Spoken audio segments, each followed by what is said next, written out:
Hello everyone, class 10 chapter 13 exercise 13.1 का question number 6 आज solve करेंगे।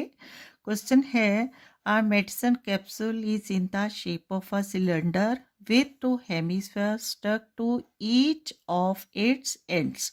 See figure. क्वेश्चन से रिलेटेड फिगर गिवन है एंड अकॉर्डिंग टू क्वेश्चन एक मेडिसिन कैप्सूल है जो सिलेंड्रिकल शेप में है and according to question each of its end. ठीक है, इस कैप्सूल के ईच एंड पर हेमीस्फेयर्स है वो स्टक किए गए हैं। The length of entire capsule is 14 millimetre. इस कैप्सूल की एंटायर लेंथ मीन्स यहाँ से लेके यहाँ तक लेंथ 14 मिलीमीटर है and diameter of capsule is 5 millimetre and diameter of capsule 5 millimetre है। मीन्स ये जो विड्थ ऑफ कैप्सूल है, ठीक है, विड्थ ऑफ सिलेंडर है, ये 5 मिलीमीटर है। फाइंड इट सरफेस एरिया, और कैप्सूल का सरफेस एरिया है जो फाइंड आउट करना है। सरफेस एरिया मीन्स जो पूरा राउंड पार्ट ऑफ कैप्सूल है। ठीक है, कैप्सूल आप सबने देखा है जो कैप्सूल का आउटर पार्ट है, ठीक है, जितना भी हमारे टच में आता है उसको हमने फाइंड आउट करना है। राइट, अब देखो कैसे फाइंड आउट करेंगे। क्वेश्चन को एक बार फिर से समझेंगे फिगर के थ्रू। ठीक है, अकॉर्डिंग टू क्वेश्चन क्या है, capsule is in the shape of cylinder. ठीक है, सबसे पहले अगर हम एक सिलेंडर ड्रॉ करते हैं, ठीक है, जो कि इस तरह कैप्सूल की लेंथ है, क्या है, सिलेंड्रिकल शेप में है। अगर सिलेंडर ड्रॉ करेंगे तो ये यहाँ से भी इसका बेस एरिया होगा सिलेंडर का, यहाँ से भी क्या आ जाएगा, बेस एरिया ऑफ सिलेंडर। और अकॉर्डिंग टू क्वेश्चन इस सिलेंड्रिकल कैप्सूल के जो दोनों एंड है वहाँ पर क्या है, हेमीस्फेयर स्टक किए गए हैं। ठीक है, स्टक किए गए कैसे, जैसे यहाँ से लेके यहाँ तक क्या है, ये हेमीस्फेयर है। ठीक है, तो बेस एरिया ऑफ हेमीस्फेयर और बेस एरिया ऑफ सिलेंडर दोनों आपस में क्या है, मिले हुए हैं। ठीक है, इसी तरह इधर ये क्या है, बेस एरिया ऑफ सिलेंडर और इसी के ऊपर क्या आ जाएगा, बेस एरिया ऑफ हेमीस्फेयर। ठीक है, तो जो हेमीस्फेयर है अगर ये इसका बेस एरिया है तो इसका कर्व सरफेस एरिया क्या आ जाएगा, ये वाला पार्ट हो जाएगा। इसी तरह जो हेमीस्फेयर इधर स्टक किया गया है इसका भी कर्व सरफेस एरिया क्या आ जाएगा, ये वाला शेडेड पार्ट। ठीक है, तो इस फॉर्म में क्या है जो कैप्सूल है। ठीक है, अब देखो अकॉर्डिंग टू क्वेश्चन क्या है, the entire length of capsule 14 millimetre है, यहाँ से लेके यहाँ तक, मीन्स यहाँ से लेके यहाँ तक जो लेंथ है 14 मिलीमीटर है। ठीक है, अकॉर्डिंग टू क्वेश्चन है। और डायामीटर क्या है, 5 मिलीमीटर। अब डायामीटर 5 मिलीमीटर है तो अगर ये बेस एरिया है, यहाँ से यहाँ तक डायामीटर क्या आ जाएगा, 5 मिलीमीटर है। ठीक है, तो रेडियस ऑफ हेमिस्फेयर और रेडियस ऑफ सिलेंडर दोनों का कितना हो जाएगा, हाफ ऑफ डायामीटर 5/2।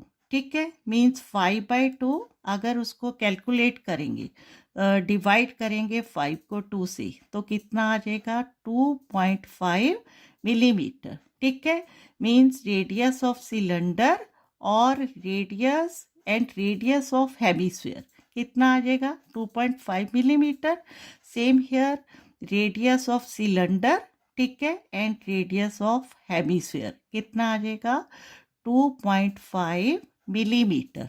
राइट, अब जो length of cylindrical part of capsule है, ठीक है, ये कितनी हो जाएगी, 14 मिलीमीटर माइनस 2.5 माइनस 2.5 कितनी आ जाएगी, 9 मिलीमीटर।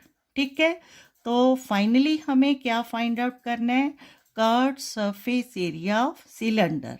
ठीक है, जो आउटर पार्ट क्या होगा इसका, curved surface area of cylinder and plus क्या करना होगा, curved surface area of each hemisphere. ठीक है, means curved surface area of both hemisphere. ठीक है, तो कैसे इसको हमने फाइंड आउट करना है, curved surface area of cylinder का फॉर्मूला क्या अप्लाई करेंगे, 2 पाई RH।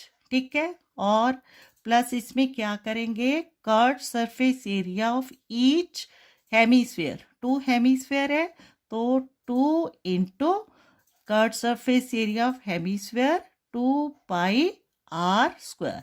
ठीक है, ये फॉर्मूला अप्लाई होगा। ठीक है, क्लियर है, hemisphere plus curve surface area of cylinder. ठीक है, तो स्टार्ट करते हैं इसका सल्यूशन यहाँ। ठीक है, सबसे पहले क्या लेंगे हम, diameter of cylinder and diameter of hemisphere is equal to 5 millimetre. तो यहाँ लिखेंगे इसको, given diameter of hemisphere and cylinder। ठीक है, and cylinder is equal to कितना गिवन है, 5 मिलीमीटर। ठीक है, तो रेडियस क्या हो जाएगा, हाफ ऑफ डायामीटर मीन्स 5/2। ठीक है, इज इक्वल टू अगर इसको डिवाइड करेंगे तो क्या आ जाता है, 2.5 centimetre.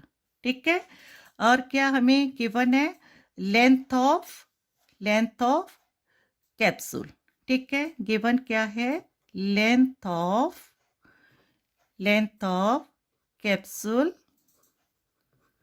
Is equal to 14 millimetre.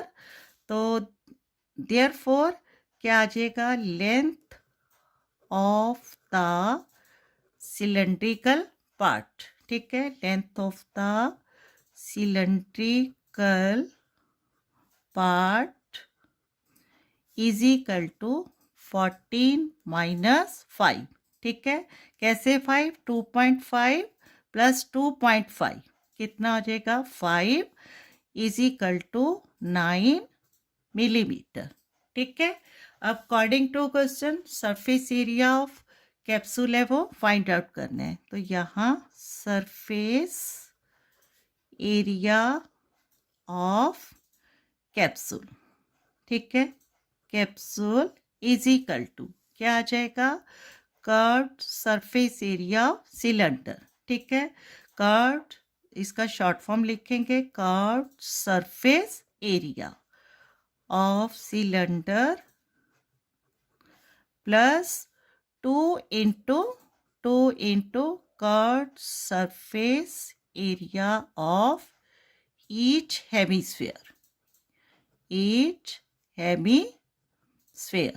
ठीक है, क्लियर है।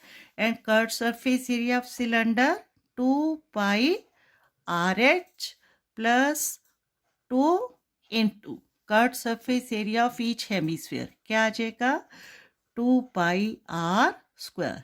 ठीक है, अब 2 पाई RH plus 2 into 2 4 pi R square. ठीक है, अब देखो दोनों टर्म्स में हमें क्या मिल रहा है, 2 पाई R, यहाँ से भी 2 पाई R है वो कॉमन मिलेगा, तो इसको हमने कॉमन लेना है, 2 पाई R।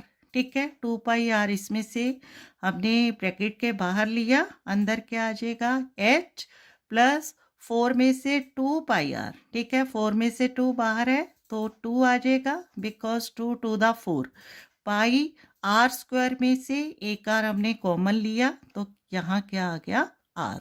ठीक है, नाउ 2 इंटू पाई की वैल्यू 22/7 इंटू रेडियस। ठीक है, रेडियस हमने क्या निकाला था, 5/2 या फिर 2.5 ले सकते हैं, तो यहाँ हम क्या अप्लाई करेंगे, 5/2। ठीक है, क्योंकि 2 से 2 कैंसिल आउट हो जाएगा, इजी हो जाएगा, right. 2 into pi 22/7 into R 5/2 bracket H कितना है हमारे पास, height of cylinder means length of cylinder थी 9 plus 2 into R, radius again क्या लेंगे, 5/2। ठीक है, अब यहाँ 2 से 2 कैंसिल आउट, 22 इंटू 5 क्या बच गया, 22 इंटू 5/7। ठीक है। 9 प्लस 2 से 2 कैंसिल आउट और यहाँ पर 5, ठीक है। अब 22 5 था कितना होता है 110 बाई 7 इंटू 9 प्लस 5 14, 7 1 दा 7, 7 2 दा 14, 7 और 14 कैंसिल आउट हो गए और 2 मिला और फाइनली 110 इंटू 2, ठीक है, इज इक्वल टू 220। 220 क्या आ गया curved surface area of capsule, ठीक है, सॉरी मिलीमीटर स्क्वायर, ठीक है, इसकी यूनिट मिलीमीटर थी तो मिलीमीटर स्क्वायर, ठीक है, क्लियर है। तो फाइनली इसका आंसर लिखेंगे hence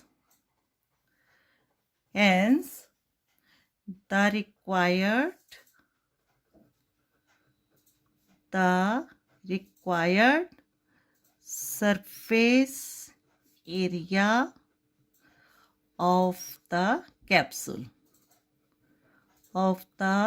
capsule is 220 millimeter square is the solution.